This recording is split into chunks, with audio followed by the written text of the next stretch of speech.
Obliterate করে দিয়েছে।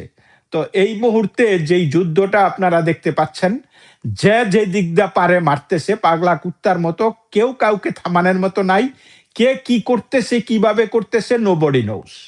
কারণ আইআরজিসি এখন দে স্প্লিন্টার্ড, তারা বিভিন্ন গ্রুপে ভাগ হয়ে গেছে এবং আমরা সবসময়ই জানি যে একমাত্র এই ইসলামিক রেভলিউশনারি গার্ড কোরপি হইছে এই ইয়েদের সন্তানের মতো, খামেনির সন্তানের মতো। এইটার উপরই পুরা ইরানের স্ট্রাকচারাল স্টেবিলিটিটা, মাইটটা নির্ভর করতো সবকিছুতে আইআরজিসি, এবং সেটা তাদেরকে এত পরিমাণে সুযোগ সুবিধা দিচ্ছে, এত পরিমাণে তাদেরকে প্রমোট করেছে, এত শক্তি দিয়েছে যে তারা এই মুহূর্তে এখনো তারা মনে করতেছে যে তারা রিভেঞ্জ নিবে, খামেনি হত্যার রিভেঞ্জ নিবে।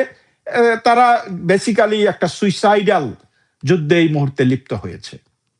আপনারা দেখেছেন যে ইরানের মসজিদে লাল পতাকা